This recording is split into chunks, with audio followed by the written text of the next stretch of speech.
With me this morning, I have the police chief for the city of Sullivan, Pat Johnson. And good morning, Chief. How are you doing? I'm doing good. You? Good. So, what's going on in the world of law enforcement in Sullivan?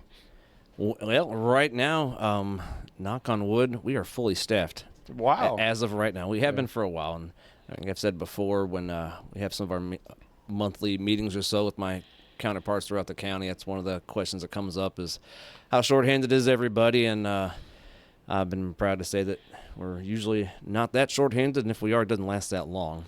However, I do anticipate we're going to have some turnover here. I've got one of our dispatchers is currently in the police academy over at the Missouri Sheriff's Association, being hosted at the Franklin County Sheriff's Department. I think she's going to probably graduate at the end, close to the end of the year. And with the way law enforcement's going, she should probably have zero problems finding a job. There's plenty of jobs for police officers across the area, across the country. So we're going to be having to replace her position. And just through the regular attrition, life happens. We're probably going to hear within the next maybe 5-6 months or even less replacing one of our road officers. So in short, we're always looking to hire. We accept applications throughout the year. We encourage people, a lot of times, they're in the police academy or they're working for another agency or whatnot. Do a ride along with us. Do a ride along with us. Do a ride along with another agency. Kind of see what it's like.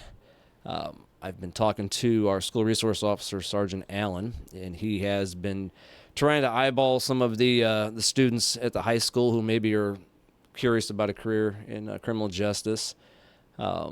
Seeing if you can have a conversation, with them or maybe their counselor or whatnot about maybe picking Sullivan Police Department to work at. We've had several throughout the years Sullivan School alumni come through our department. It's I think it's great when you can have your hometown citizens policing and serving your hometown. So, and I think East Central College and Phelps County Sheriff's Department or something, they have a little bit of a, like a teen academy or something. You can kind of go through that and see if you get a taste for it. I think we got that. From what I understand, within the past couple of years, they've actually launched the straight up regular police academy in that area. Well, East Central has, I know. Well, I think that was a branch or something out in the Rolla. Yeah. But I think they just have like a week-long thing just to sort of give teens an idea of what goes on, And that'd be great. I know our local fire department, they do every year. Mm-hmm. They do their program, which is kind of rare. A lot of fire departments don't do that. It's my understanding that they're not hurting for numbers. They get people from all around wanting to do it. It's a lot of work put on by them to make it happen, but I think it's great that they do that. These types of jobs aren't for everybody, and I know there's a lot of people curious about what it all entails, and one of the ways to find out is to get out, like do a ride along, do one of these citizen style academies, get a taste for it, see if it's for you. It's like a lot of things that some people they weren't sure, and then once they get a little bit of it, they're like, yeah, I think this is what I want to do. So I know we had a couple of officers that had broken legs or something like that. Are they healed up? Almost. Oh, almost. So one of them was in the school resource officer. It's my understanding he's up and about, walking around. Looks like he's just fine. I think in the next couple of weeks he's going to get the green light. The other one, he's had some setbacks. He's trying to battle through it here, and we're really looking forward. I'm sure he is just really looking forward. He signed up to be a police officer, and he was doing what he was asked to do, and that's to help protect the community. He's chasing a bad guy, and he fell, and he's done what he has to do to try to get back at work. It's just one of those. It's a medical thing. Mm-hmm. Things maybe out of control. It's frustrating. I do the analogy. It's like an athlete. He's trying to battle back to get back on the team, and it wasn't Tommy John surgery. And there's setbacks and whatnot, but it's and just like an athlete, this is what he picked. And he's not allowed to able to do what he wanted to do and serve, and it's frustrating. Well, so it seems like in Missouri, I don't know about here in Sullivan necessarily, but in Missouri, we've seen a real in the last couple, 2, maybe 3 years, it seems like there's been an awful lot of pedestrian fatalities, and I know we have had, in the city limits. I think out on I-44 last year, we had somebody who was technically a pedestrian. They had gotten out of their car or something like that, but it seems like an awful lot of pedestrian fatalities. What are people doing out on the interstate, walking along, or? It's one of those things that's certain, specialists or experts will say that, the vast majority of those are entirely preventable.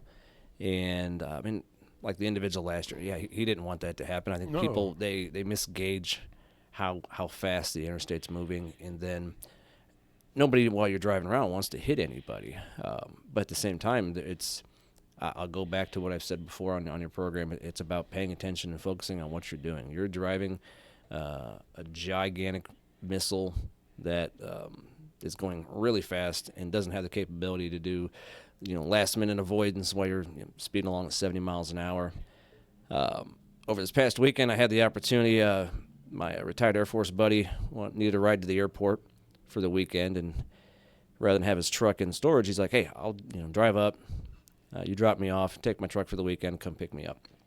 So I had his, I forget what year it is. It's a nice Z71, all the bells and whistles. Mm-hmm. He's got the cruise control that does the gap, and I didn't know at the time. Adaptive. Yeah, and it was pretty sweet. Yeah. I didn't know at the time, but he also had this lane departure system, which I've driven before, but this one was apparently even smoother than the last one. And while they're impressive, I think one of the things they do is they allow you to Become complacent. pay even less attention to driving.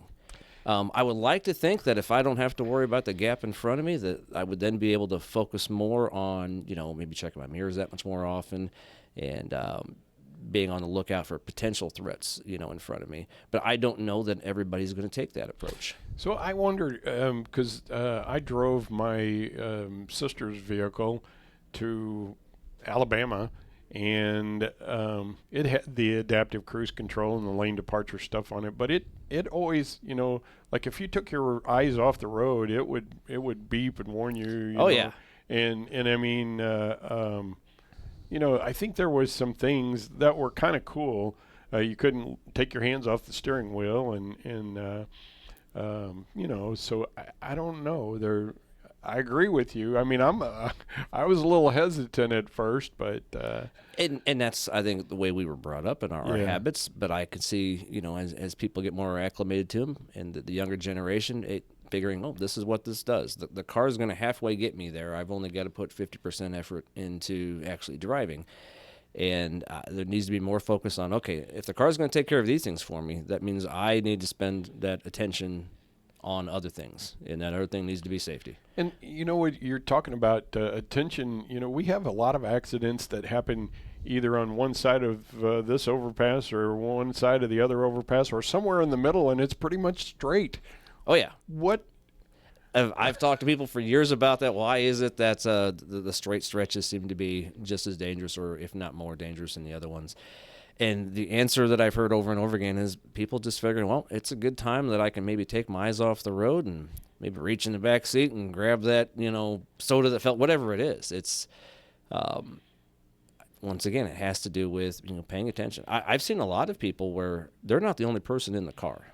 And when I was teaching my daughter how to drive, it was, okay, she's driving, and use those passengers. Let them be your extra ears.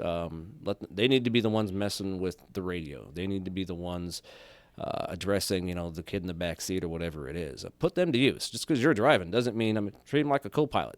They need to be helping out. If have that conversation ahead of time, that when you're at an intersection, they can be that extra set of eyes. There's a lot of blind spots on cars now, where it's hard to see, is somebody approaching or not, and work out, that communication between the two. So when they say, hey, Claire, you can trust them, and maybe you look as well. But aviation industry has figured this out a long time ago.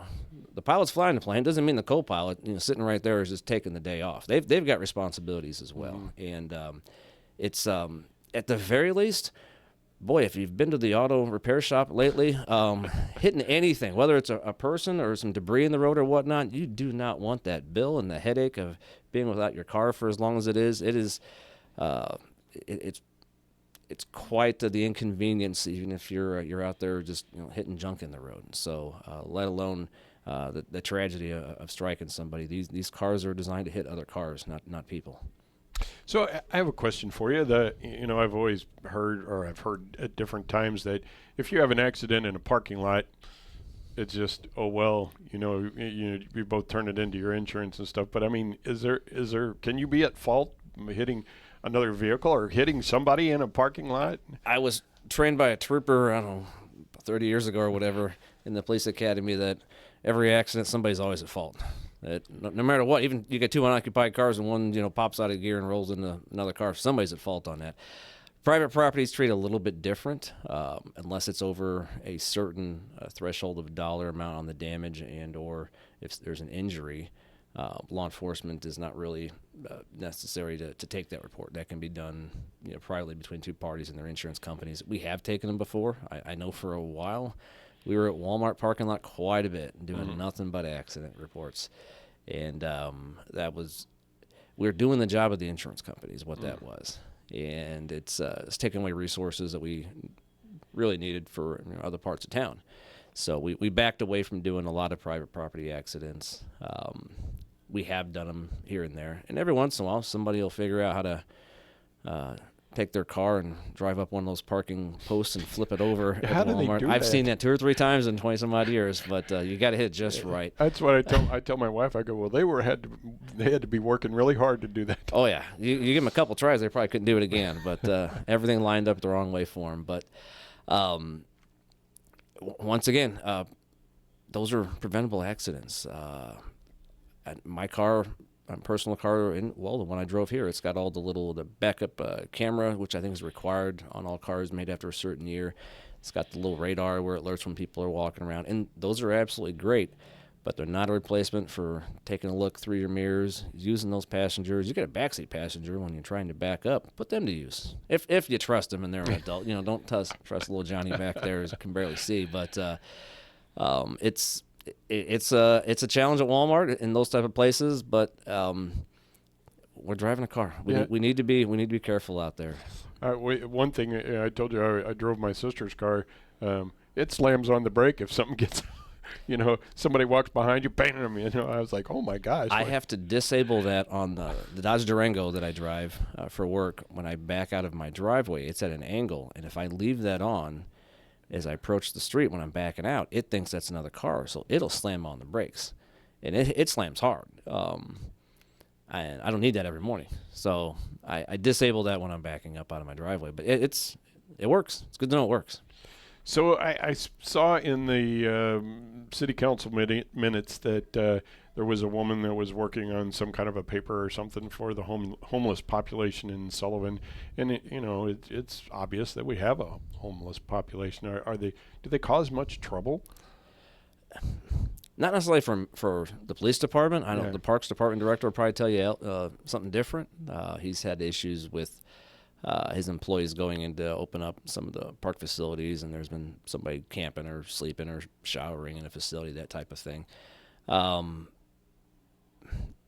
They really... I've talked to some of the local churches. Grace United hosts a round table every quarter or so, and get a bunch of their counterparts and whoever else they can think of. And some homeless people, right? Do what? And they invite homeless people too, I think. Yeah, well, not to necessarily the round table meetings. We're pretty much trying to brainstorm. Oh, I see. What can we do and everything else to try to help out where we can. And there's been some talk about, hey, we want to do some outreach and help bring them some food, whatever they need. And I told them, for the most part, go for it. They were asking me, is it safe? And I said, for the most part, most of the people we're dealing with, they may have, whatever issues. They've got addiction issues, mental health issues. Sometimes life just sets somebody up weird. But they're not dangerous for the most part. We haven't had any issues with them wanting to lash out at us or anybody else. Or I'm sure it's stressful as all get out, living like that, and there might have some disagreements between each other, and that just happens when people are Uh-huh. put in rough situations and in close proximity. But I'm not worried about like if my kid decides to ride his bike across town and some homeless guys there that he's gonna be accosted by them or anything else. They're doing their thing. They're trying to get by. And one of the things at the round table was discussed is there a possibility that some of the outreach they might be taking advantage of. And it's a hard problem to solve. And as soon as somebody figures out what the solution is, that person's going to be world famous, because it's complicated. But back to when they were talking about, there's some people taking advantage of it. Maybe is there some overlap in some of the resources out there? Possibly. But at the same time, if all this effort and volunteer work that's been going on, if it helps out one person, it was worth it. And it's one of those things I've told some of our officers throughout the years and told other people. Cops getting this job, and they want to help people, protect and serve. And everybody thinks, oh yeah, helping the old lady cross the street, that's what I signed up for. But within a couple of years, most police officers realize that your regular average, good citizen doesn't need our help that too often. That the people we're helping are the people who are in a crisis. They're in a rough place. They've got some issues here and there, and if that's who we're called to help, that's who we're called to help. And most officers are like, yeah, I can accept that. And these are the people who, if they need our help, they need our help. Sometimes it's frustrating dealing with the same person over and over again, but at the same time, that's what our job is. And every once in a while, you get those success stories where the person, maybe you don't see them for a while, and they come back 3 or 4 years later, and they say, hey, I know it took 35 times of you, doing this or that, but I'm in a better place now, and we love hearing those success stories. All right. Anything else, Chief? I think that's about it. Like I said at the beginning, I encourage anybody, hey, thinking about doing a job like this, grab an officer, ask him how he got where he got, maybe looking to doing a ride-along. We got some academies around here, and we're always looking for local talent to help us do our job. All right. Well, thank you for coming in. We'll talk to you again next month. Thank you. All right. That is Chief Pat Johnson, the Sullivan Police Department. All right. Still yet to come this morning. I've